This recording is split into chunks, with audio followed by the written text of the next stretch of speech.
Good evening, good sunny evening, good light evening, because the clocks have changed and now it is light. Isn't that lovely? So hope you've all enjoyed the beautiful sunshine today. Dare I say, I think I said it last week, but spring definitely seems to be in the air. The blossom is out. I saw a peep of blossom on my cherry tree, which is good, which means the bees will be happy, and we will start with that. So yes, good evening. Bit of a busy one tonight. We've got lots to show. I've got lots coming up. Very, very busy week, sort of starting tomorrow. And it's just going to get busier. So, hi Maureen. There's a few more people, probably. I suspect a few of you are out in the garden still. I mean, I haven't put the big factory lights on, which I might regret because I think sun sets at 7:30. So by the time I leave upstairs, it might be dark. So there might be a clatter as I fall down the stairs. But at the moment, it's nice and sunny. The boys have had an extra walk after Tonka's adventures with the Chinook yesterday. So we'll have a look at what we're going to be playing with. But any of the eagle-eyed people will have spotted some new things appearing on the website. We have got, I think I'm going to go to that camera's probably ignore the stuff for demoing.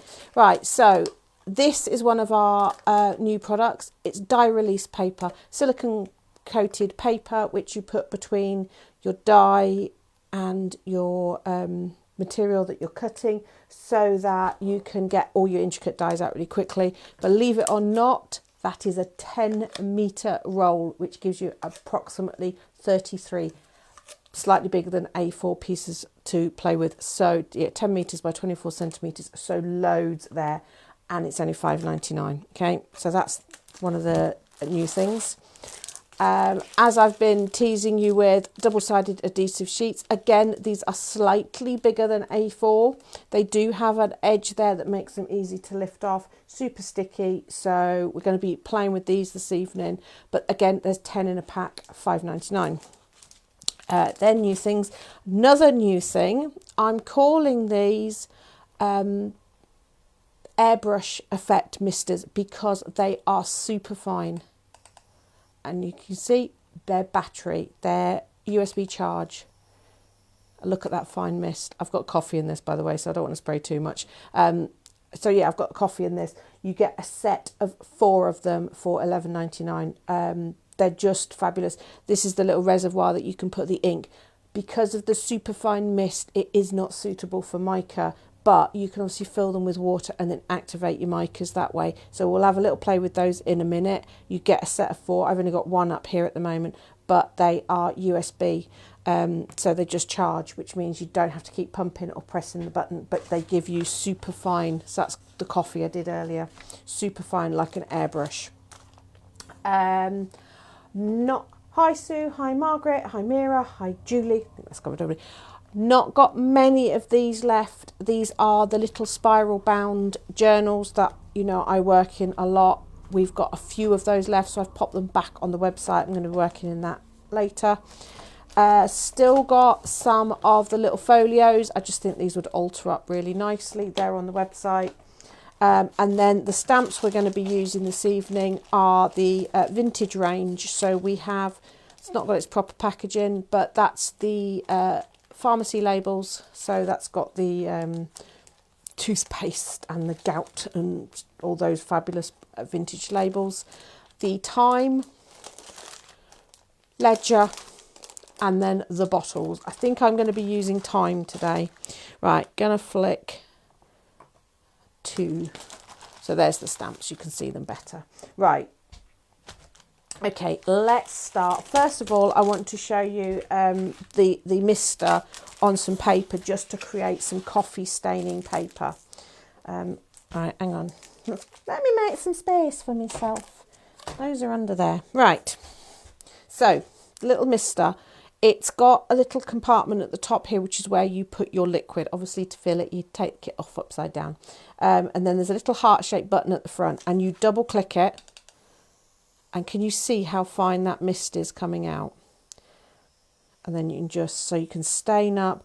But if you're using it through stencils and stuff, the detail you can get, because it's so fine, it will stay on for 3 minutes unless you click it off. So you can't accidentally leave it on. It'll only stay on for 3 minutes. If you click it off like that, and then you've got this really, really fine mist that's going to go on and stain up your papers. So I've done that one, let it dry. But again, if you want to use it more like an airbrush, that's what it's very much like, the effect it gives you. So you just, now if you've done it and you've not let it finish its 3 minutes, it will pick up where it left off. So you might find if you've done it for 2.5 minutes, you'll only get 30 seconds before you have to press the button again. So just do that. But once you've charged it, so there you go. So double click. Once you've charged it, you get ages. Okay. I can't remember. There's something silly like 50 hours of pumping or something. Well, you know, even I'm not going to use it for that long. Right, so I'm just wafting that across. So it doesn't look like there's much there. But look, you get that beautiful airbrush. And because you get 4 of them, you can have different colours and you can, you know, mess about with your stencils and get this beautiful airbrush effect with them. It's just such a fine mist. By the way, if you fill them with coffee, also makes the room smell nice. Okay, so that's the misters. And I say they just give that beautiful airbrush look. So I've got some papers I've already done here. It does dry a lot faster. But it's just how fine you can go. So you can obviously concentrate in one area, but I just love the fact that you get that really lovely fineness to it. Because anybody who knows that's used conventional sprays, when you're using them with stencils, I must have a mask in it. I only put the coffee in. Hang on, what have I got? Not bingo, that'll do. Let me just flick that. Just to show you, because normally when you spray over masks and stencils, it can just be a little bit splotty.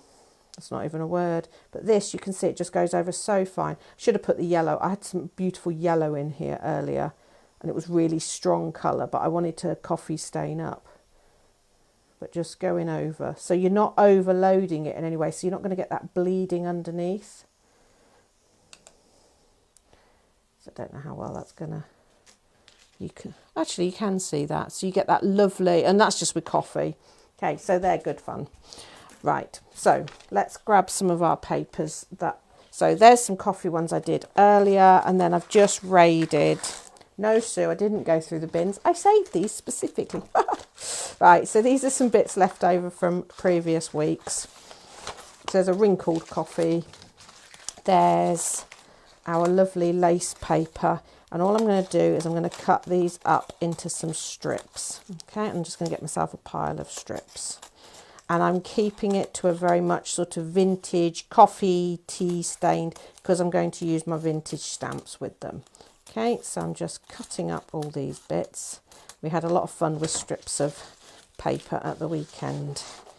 I'd already done some, I'd taken some, you know, we were doing it with the gilding flake. So I've just done that. Going to do some longer ones on this side. So this is a wrinkly one. Just, you can do them on a trimmer, or you can just do them with scissors. I don't need a huge amount. A bit of book page. I'm going to get that bit with the staple rust in it. I like that. Fairly plain. Just a few of them. Chuck them in a pile. My new coffee stained one. Well, now that's drying, it's even more. I just think the mist is so fine, it's lovely. Okay, there we go. A few of them. And some brown paper. Take that edge off. Just cutting them up into strips. I've got a nice pile of strips. Okay. Do I want some sheet music? Might as well. And this piece of sheet music is particularly distressed because it's been on the floor and walked across. There we go. Right, that's given me enough to play with. Right, so let's clear some space. Coffee, coffee, coffee. Now I want a coffee because it can smell. Oh, I just want a little bit of, because that's got some mica in it. Just going to get a bit more of that. Need to make some more of this paper because I'm nearly out of the stuff I made. Right, so there we go. Right, let's find a clean page in here. There we go. Right, so what I want to do is I want to create a really interesting background with all these strips of paper, which I'm then going to add a stamped image to. And there's loads of patterns you can do. The one I put up on the Facebook group yesterday was a herringbone design. And this time I'm just going to go sort of random with stripes. So I've got one of my double-sided adhesive sheets, and I'm going to just trim it down to the size of my journal page. And this is the great thing, you can chop these up to whatever size you want.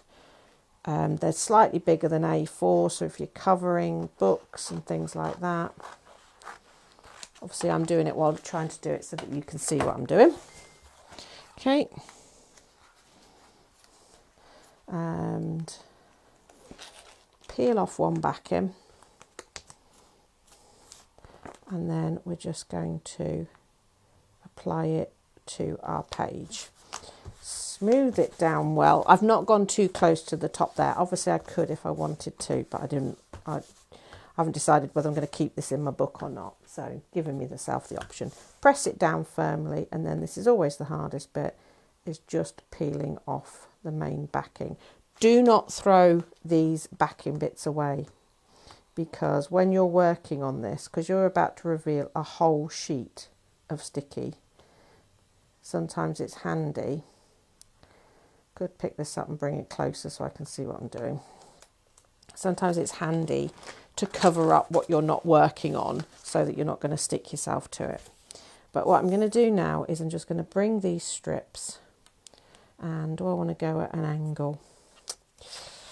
Decisions. No, I'm going to go straight across. Okay.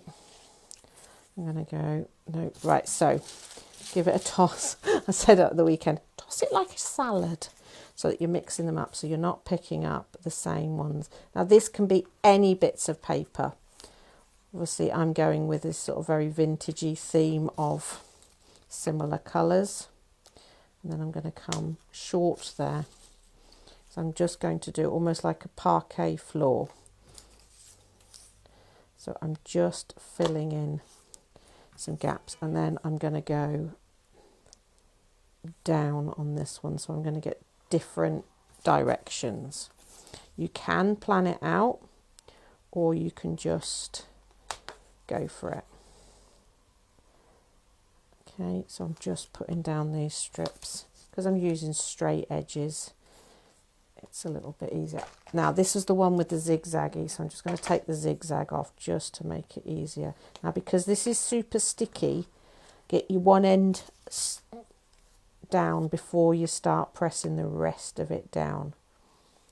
Okay, and then I'm going to bring one more down the side there, and I'll trim down in a minute.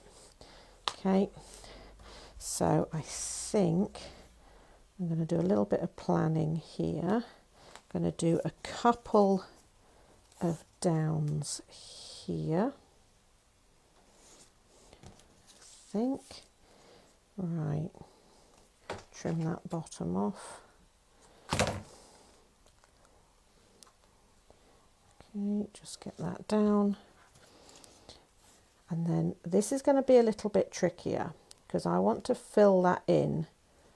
So what I'm going to do, first of all, I'm going to put my backing back across there.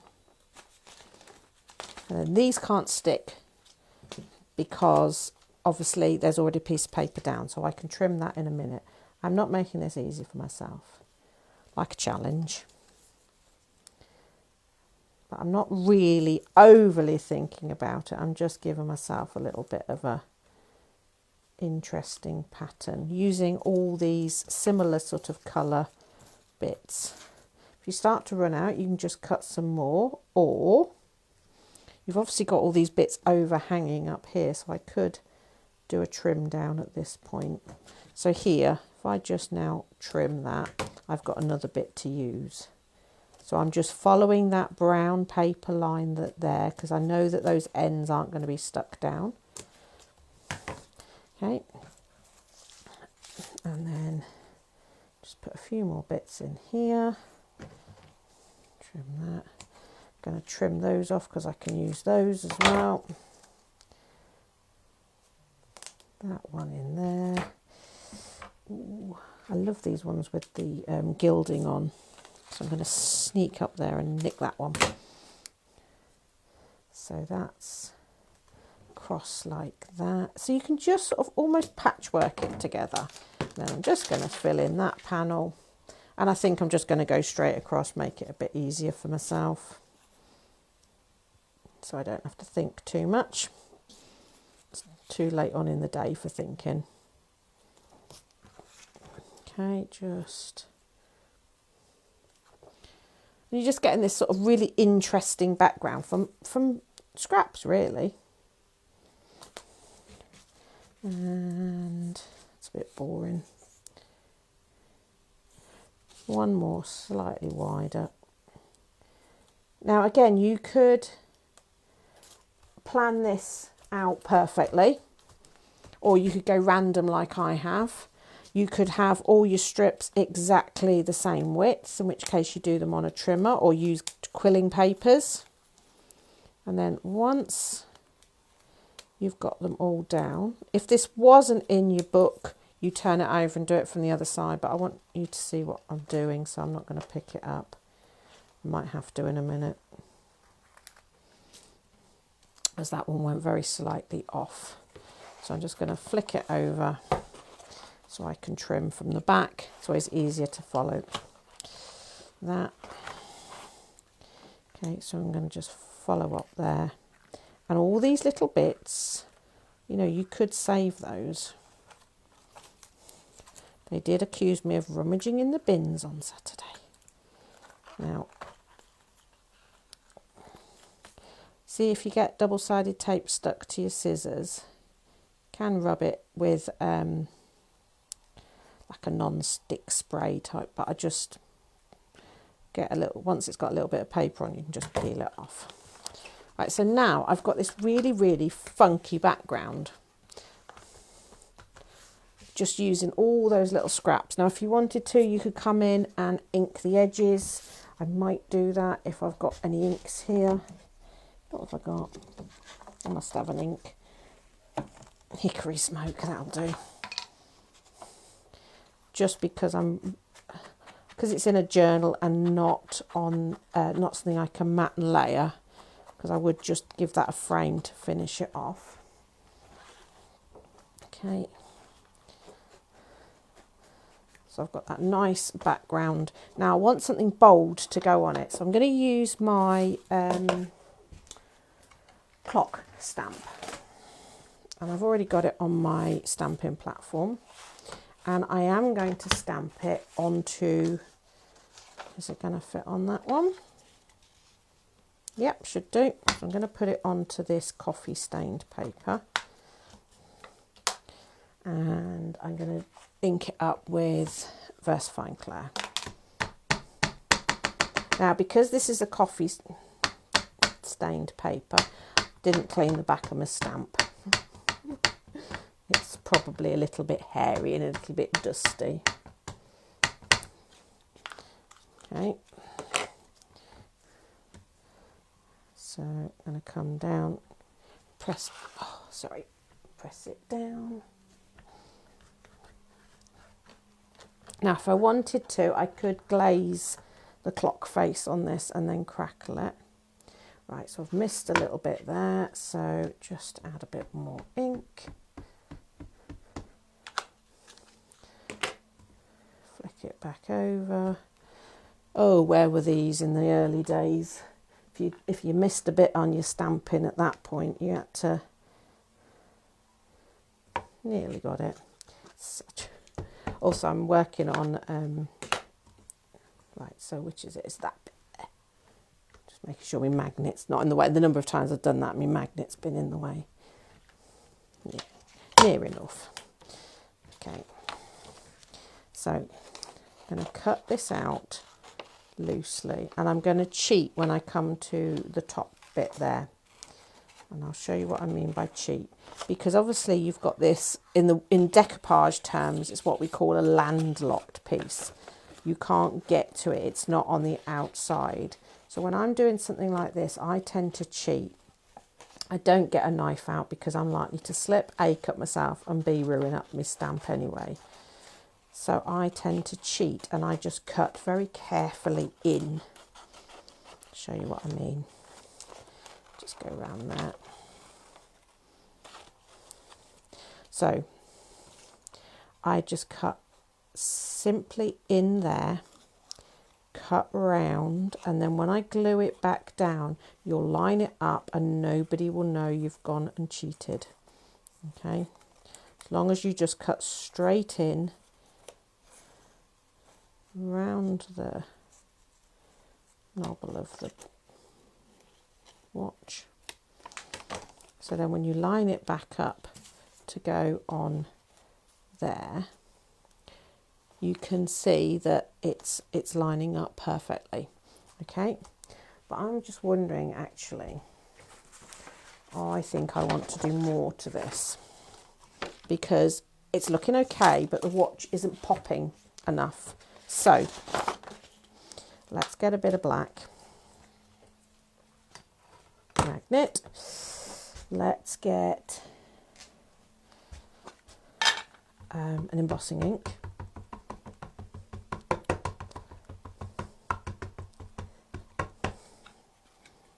Okay, let's flick that down.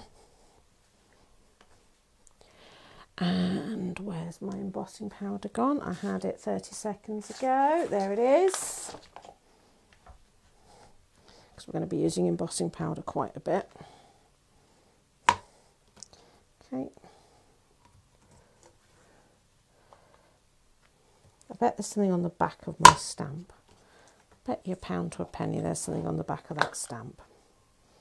Now, I've only got my black embossing powder here, but that's fine because what I have got, now the bits of paper I said to keep from the back of your double-sided adhesive sheet, don't be tempted to use that to catch embossing powder. It sticks like anything. Okay, so yeah, don't do that because I did that and then I couldn't get any of my embossing powder back in. Right, so round we go.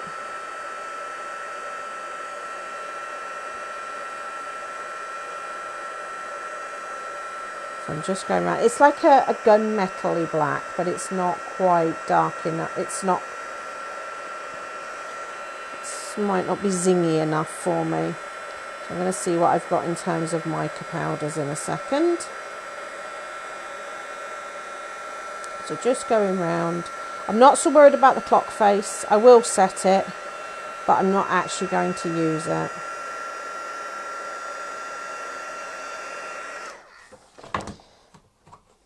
Right, I'm going to just cut that out. Okay. Around that bit. So you can see it's showing up because it's shiny. I'll have a look how it looks in a second with the clock face on it and see if it pops enough for what I want. Okay. Round we go. Sorry, I try not to show too much cutting, but needs must sometimes. Round we go. Doopy-doopy-doo. Are you just back? Hi everybody. Yeah, sorry, I am looking out the corner of my eye at comments. Right.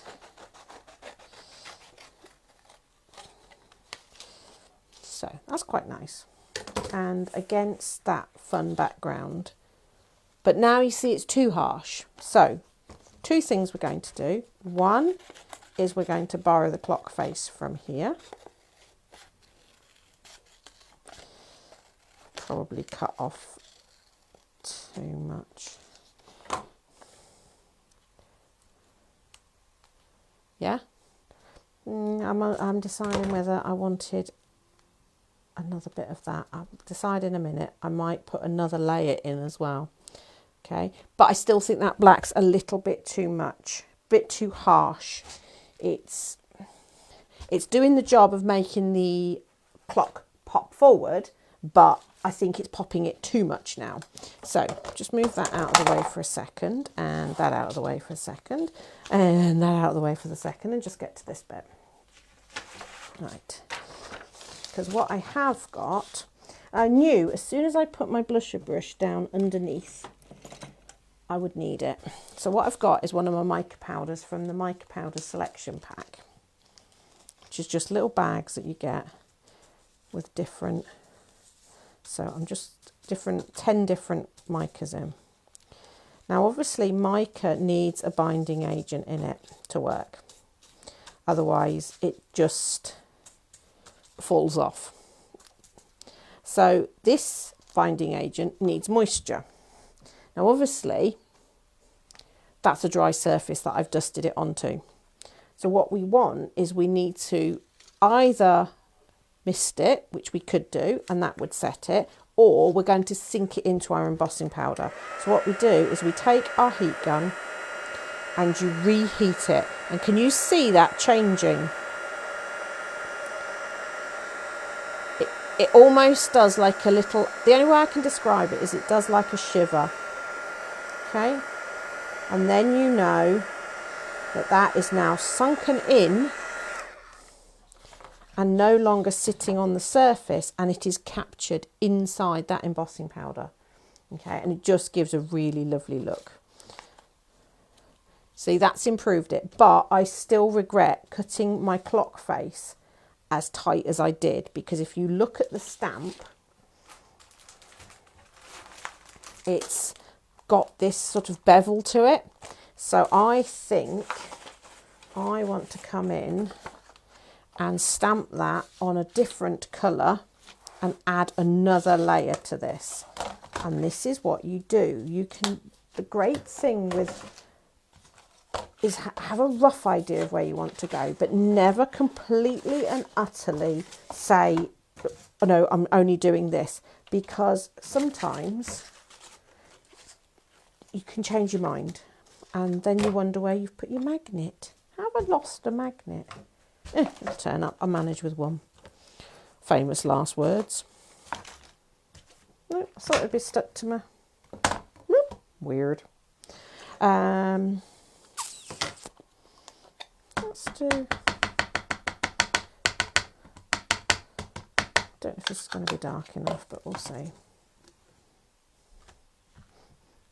So I'm not worried about the handle. I'm just wanting, sorry, I've slipped off down the camera again. I'm just wanting that outer edge. So I really don't want very much of this at all. And I'm not even worried that it's quite busy behind it, because actually I just need this ring here. So really it was just a guide. That'll do. So then that goes on to there. You see it's just giving me a little bit more of a frame. Right, lose the stamping platform a second. Give myself some space. And then, so that's going to go on there. That's going to go on there. Hang on, work this out on the time.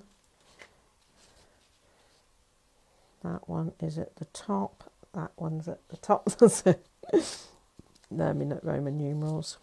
And you see it's just made that clock less in your face, but still pop.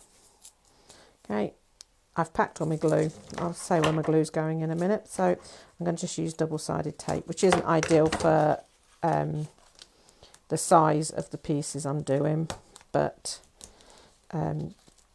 it's... for speed, it will work. So again, this is our finger lift. We still have some rolls of some stuff. Some rolls of some stuff. That's a great statement. Some rolls of some stuff. We've still got some double-sided tape. You could obviously stick your paper onto the double-sided adhesive, but I don't think you need it all the way. And I'm going to put this down here. And then we're just going to build up the layers. So for speed, I'm just going to put some double-sided on the back there.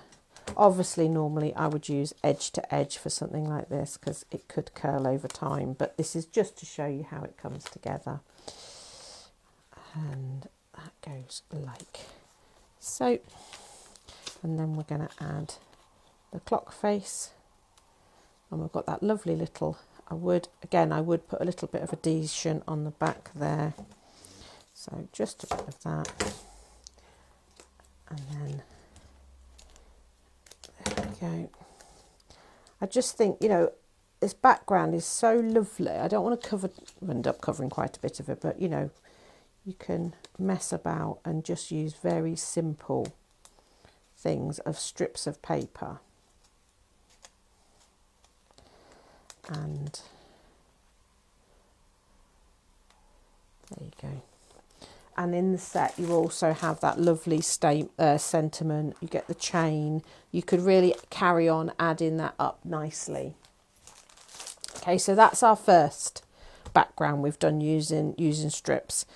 Let's do another one. So that's just using sort of straight strips. Right.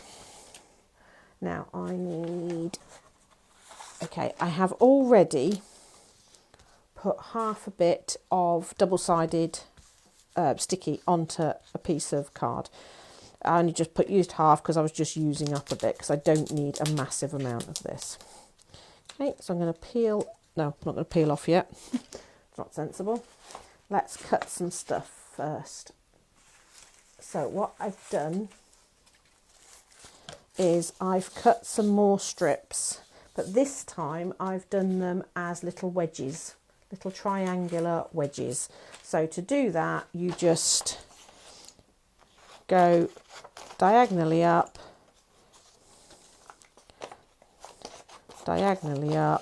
always creating little wedges. Okay, and that way you get in a nice randomness. Again, you could do this on your trimmer. I like to just freehand it. Right, then, so on this one, I put my pieces close together. You see? So they're butting up to each other. This time, I'm going to work and leave a little gap. Now, I'm going to keep my points quite tight. So the trick to this is you alternate your fats and your thins. So along the top, if you look, you're going thin, fat, thin, fat, thin, fat. Okay, so you're getting this almost tiger stripe look. Okay. And getting them nice and tight. I don't need to do all of this. I probably will stick some bigger bits in a minute. You can just see you start to get, but I'm leaving a gap between, okay, a gap of sticky. And gig. There we go. And this can be, again, this can be random papers. It doesn't have to be book pages. Can be, you can do it with pretty papers. You can do it with anything. Okay, just going to cut some more strips. Just to fill in. Okay, I know I'm changing book here, but it's fine. Doesn't really matter. I just should have done that more random, but it's fine.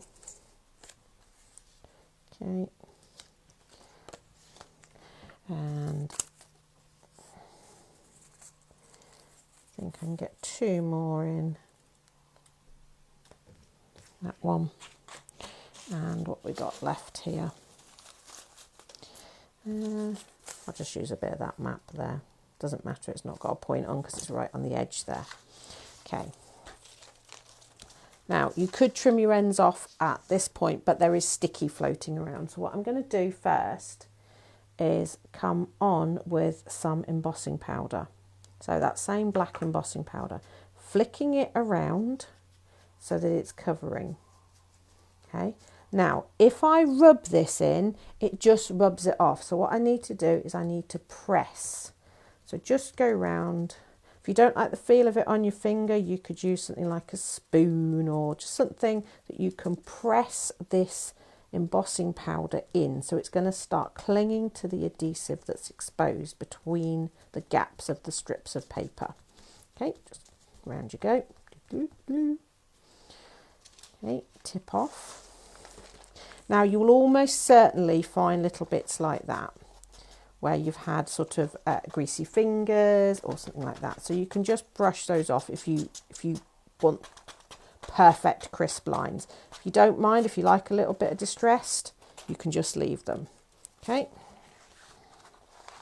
And then back into your pot with the scraps of paper and anything, my embossing powders. This is why I decant them into smaller containers, because they inevitably end up with something in them.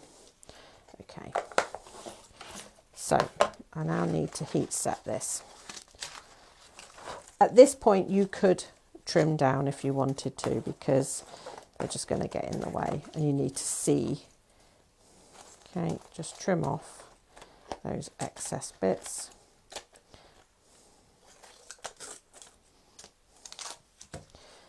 Right. Okay, clear a space, because we're going to then heat set this. You can see why I end up with so many strips of paper.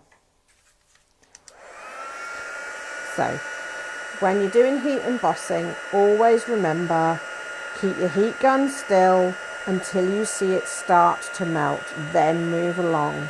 We don't waft, we only waft when we dry.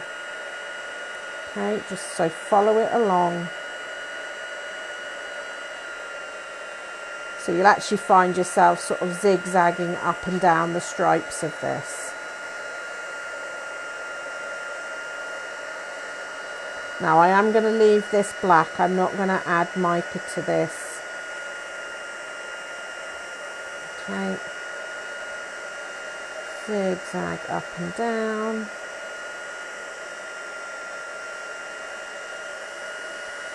Okay. And again, you could do any pattern. The difference here is leaving the gap in between.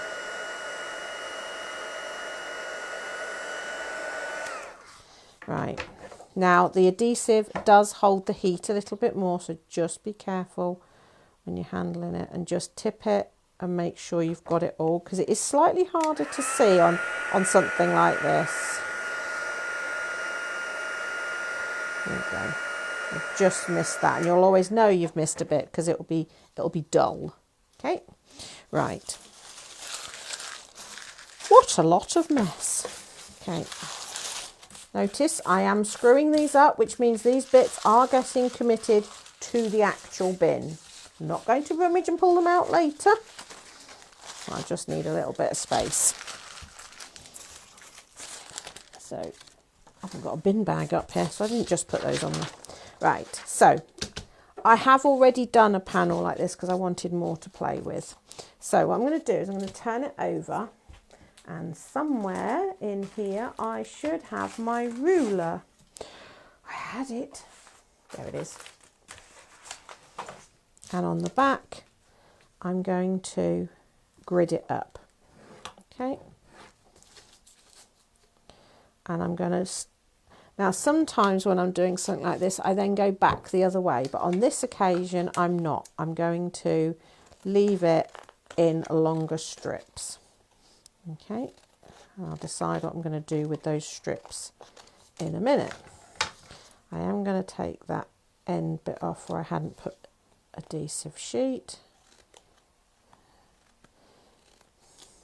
Okay, so I've got all of those bits, and here are the bits I did earlier. I'm going to keep those bits as well. So I've got all these lovely tiger stripe bits. Okay, why is it saying 1 hour 40? That's really weird. Right, more bits. I'm going to grab a piece of black card. I'm going to fold it in half because I don't want to do an A4. And at this point, I haven't decided what I'm going to do yet. I've just got all these lovely bits. So I could do a brick wall type design. Okay. That's kind of cool as well. That's quite nice. I could do diagonal. Again, sort of doing a brick wall effect.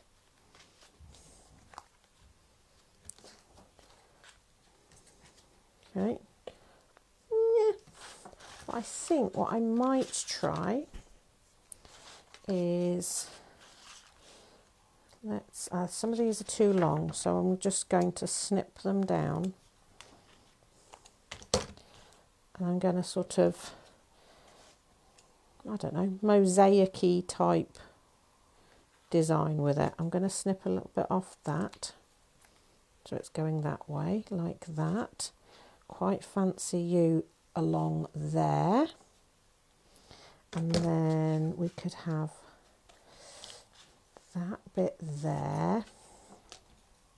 And I have got these thinner bits, which I could use. Or do I just leave it a little bit, you know, with a space there? I can do that. Let's snip that up and see.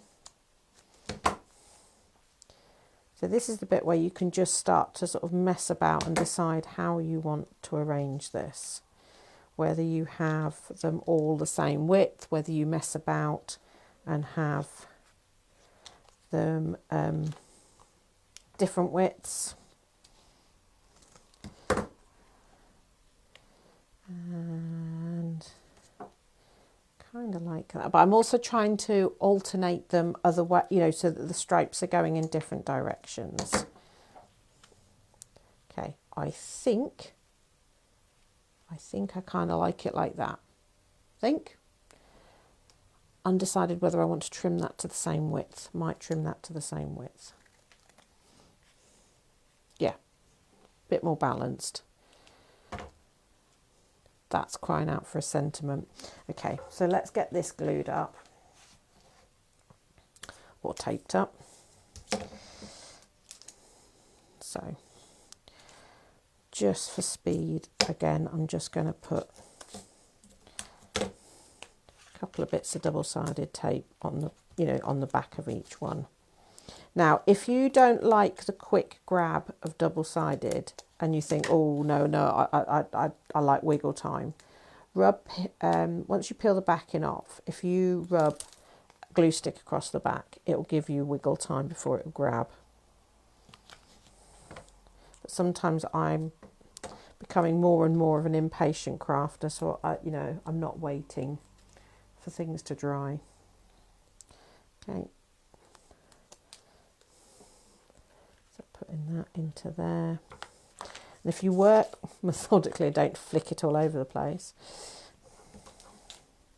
You can, you don't have to overly plan this. But sometimes just go random.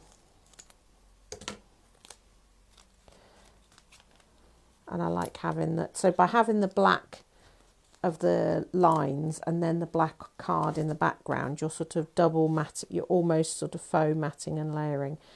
And if you're somebody who worries about book pages being always the same way, something like this forces you out of it, because we know all the pages within it are alternating and we've got some on their sides, so it just breaks it up. Also means that nobody's going to read the book, because we've all had that where, you know, people get distracted by what the book is in the background, and that sometimes can be a problem if you've just picked up any old book from the charity shop to do this with. That's why I tend to stick to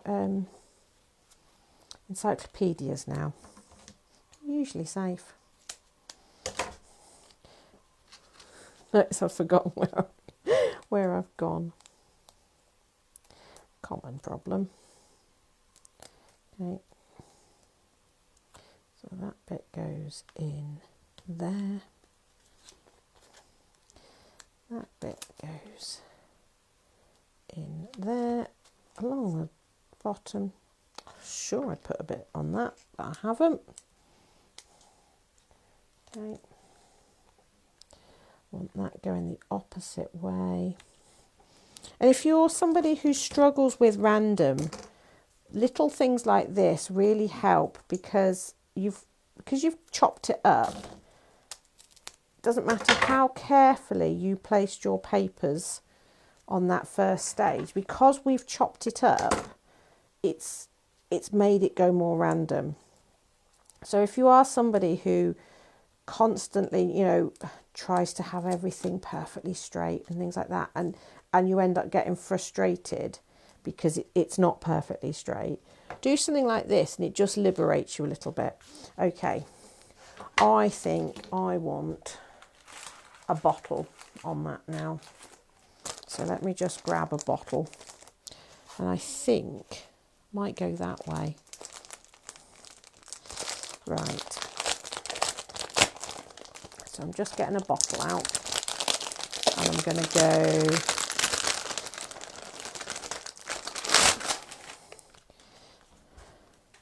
with the big bottle and the words. Right, where did I put my stamping platform? I don't know where the other magnet went. It's so random. Must have just fallen under my cutting mat here. Nope.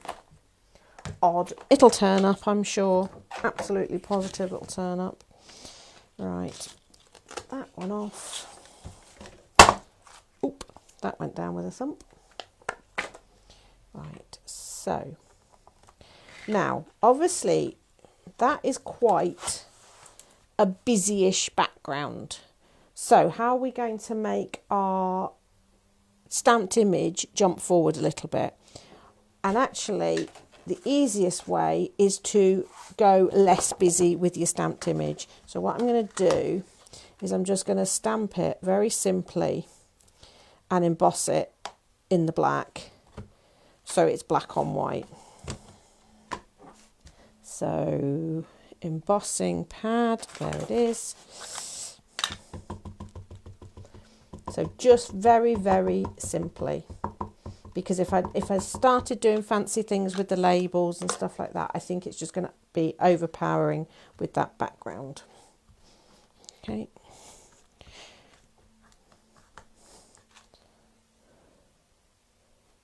Oh, I hate when you're using clear ink. I suppose we'll find out in a minute.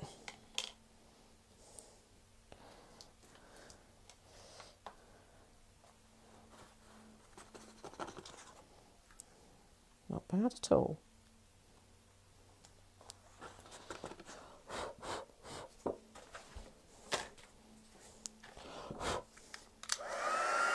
Now I should heat this from behind so I'd get a smoother finish, but for speed I'm going from above.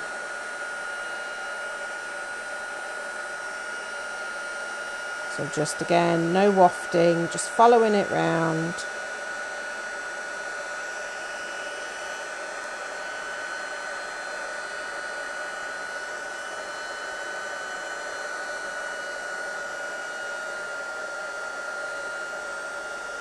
Making sure you're getting all the bits.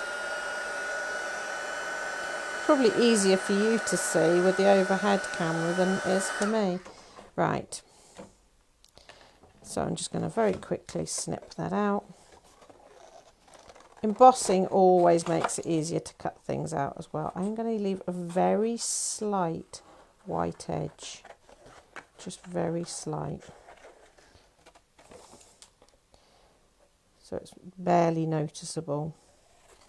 I like this bottle because it's the easiest one to cut out. I love this stamp set. It is a little hint as to something that's coming up next week. I have got a lot to do on Sunday, that's all I'm going to say. Right, and while I've got that out, put that away, grab the sentiment. And this is one of those sentiments that could mean so much. It says, every empty bottle tells a story. Now that could be, I always think of it like as message in a bottle, kind of, but obviously it could mean many other things. Could mean the sign of a good night out. Could mean that I'm about to smash it up and make it into something else with my glass kiln. Again, I'm going to heat emboss just because it's going to make it pop.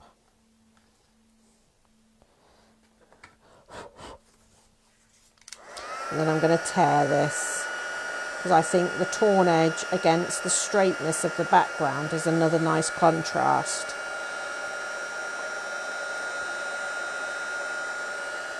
Okay.